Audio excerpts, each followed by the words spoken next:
너희가 사람의 잘못을 용서하면 너희 하늘 아버지께서도 너희 잘못을 용서하시려니와 너희가 사람의 잘못을 용서하지 아니하면 너희 아버지께서도 너희 잘못을 용서하지 아니하시리라. 금식할 때에 너희는 외식하는 자들과 같이 슬픈 기색을 보이지 말라. 그들은 금식하는 것을 사람에게 보이려고 얼굴을 흉하게 하느니라. 내가 진실로 너희에게 이르노니 그들은 자기 상을 이미 받았느니라. 너는 금식할 때에 머리에 기름을 바르고 얼굴을 씻으라. 이는 금식하는 자로 사람에게 보이지 않고 오직 은밀한 중에 계신 내 아버지께 보이게 하려 함이라. 은밀한 중에 보시는 내 아버지께서 갚으시리라. 오늘 우리가 함께 읽은 마태복음 6장 14절로 18절에 있는 말씀은 두 부분으로 기록이 되어져 있습니다.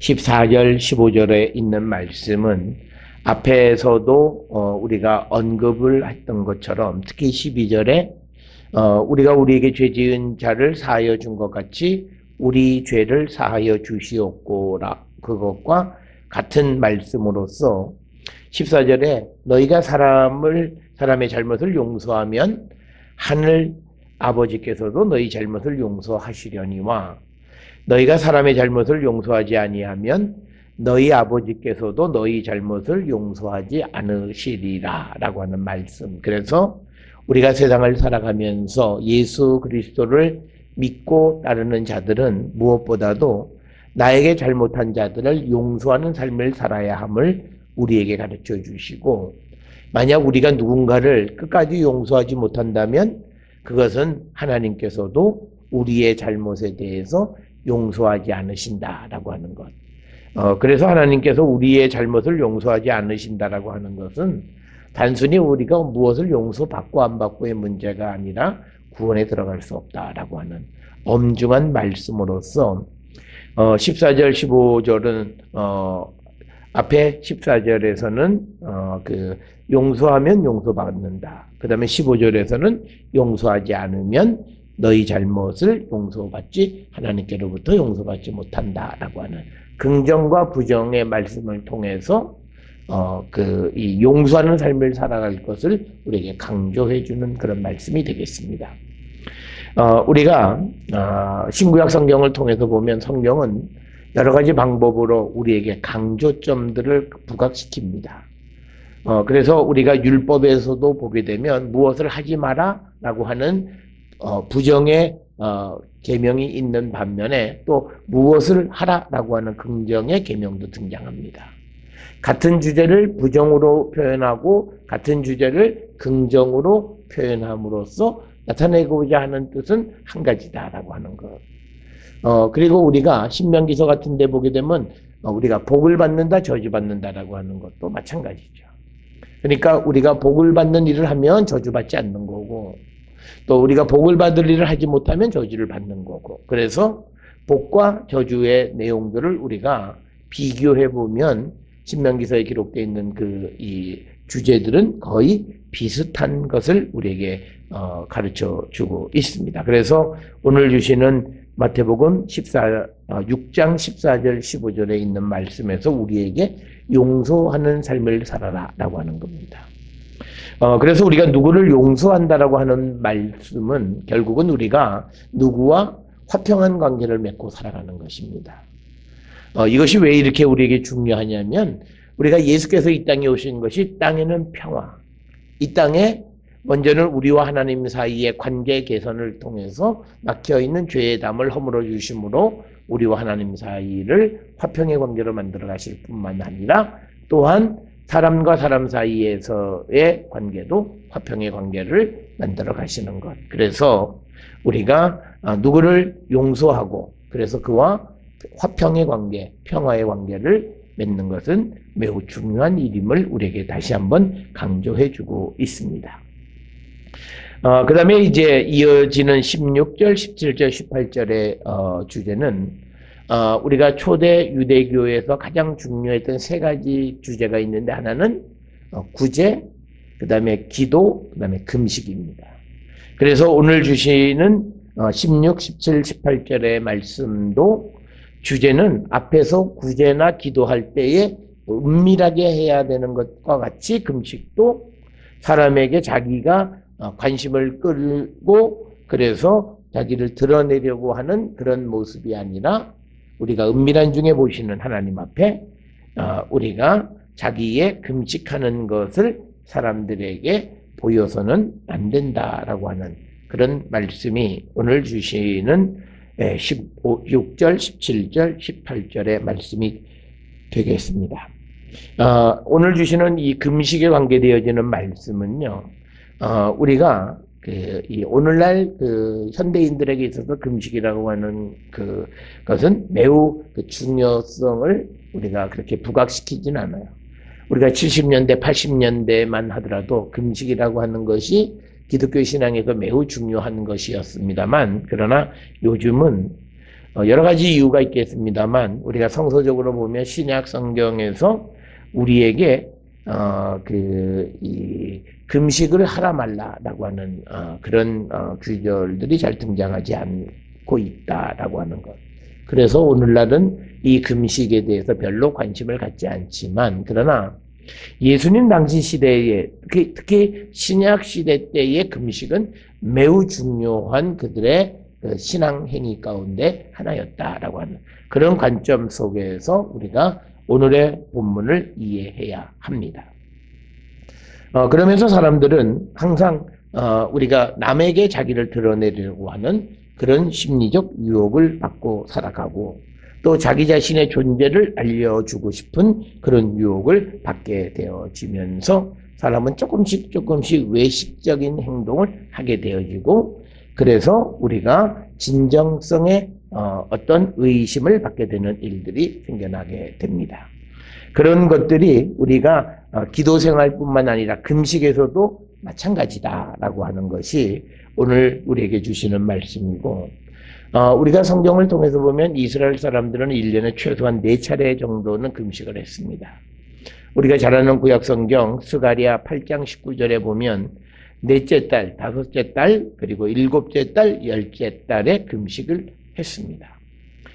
여기서 우리가 구약 성경의 넷째, 다섯째, 일곱째, 열째 그것은요 오늘날 4월, 5월, 7월, 10월 그걸 얘기하는 거 아닙니다.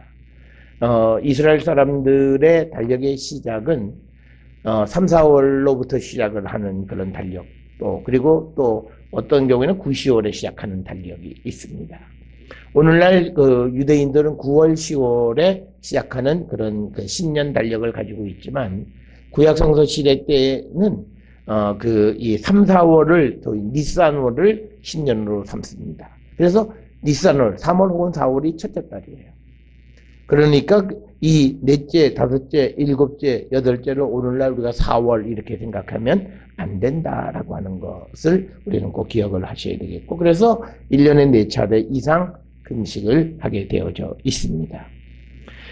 우리가 금식 기도는요, 대체로 죄를 회개할 때 베옷을 입고 기도를 드리고, 그래서 이것은요, 자기의 죄로 인해서 마치 죽음과 같은 처절한 상황 속에서 다시 생명을 얻기 위해서 우리가 금식하는 그런 제도를 가지고 있었고, 그래서 금식 기도는 생명을 걸고 하나님 앞에 자기 자신의 죄를 회개하거나 하나님 앞에 죄사함을 간절히 구하는 그런 것이 우리가 금식 기도였다라고 하는 겁니다.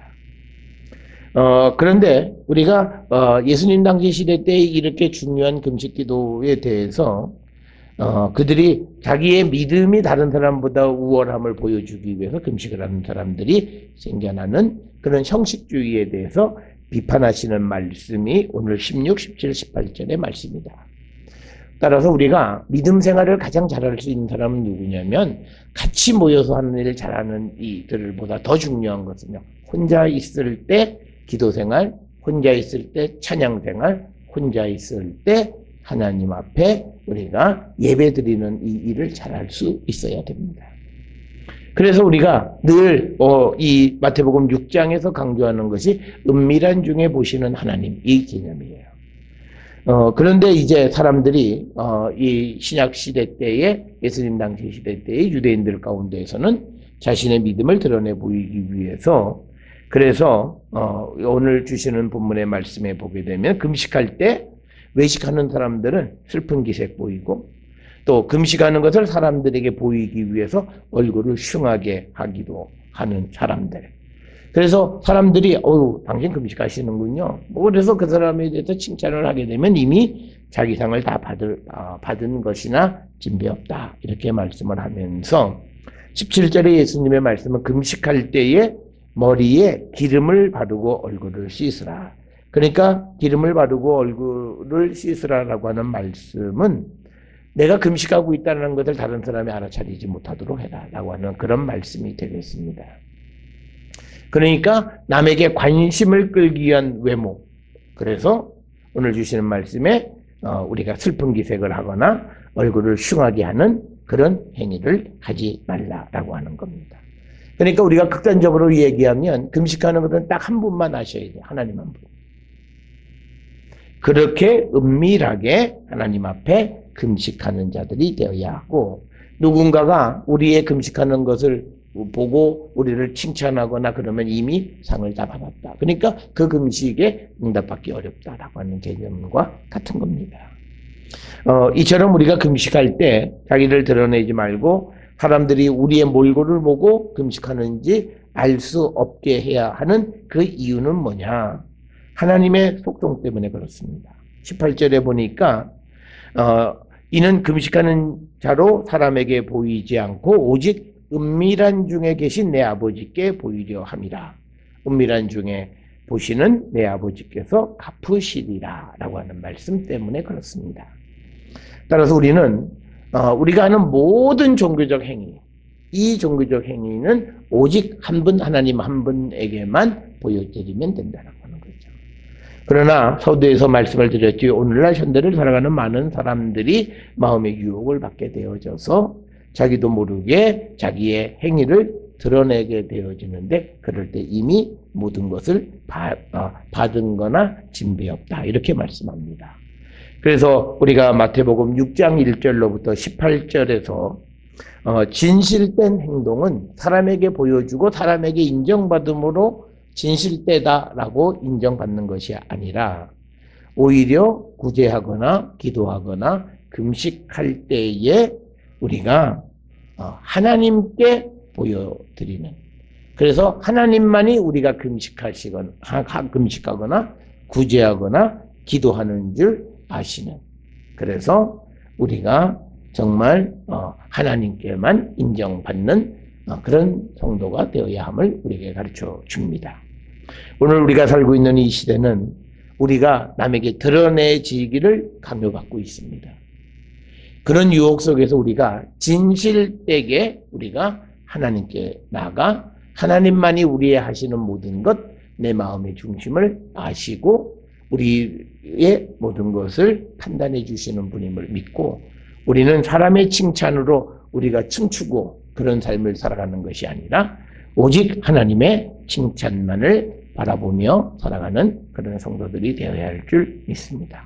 오늘 우리의 삶에서 우리는 알게 모르게 남에게 나를 드러내려고 하는 그런 행위는 없었는가 돌아보시면서 우리 오늘 하루를 우리가 잘 돌아보고 내일 또 우리가 남은 삶을 살아갈 때도 은밀한 중에 보시는 하나님 앞에 우리가 정당한 행위를 행하고 살아가는 우리 모든 성도들이 될 수 있기를 주의 이름으로 축원합니다.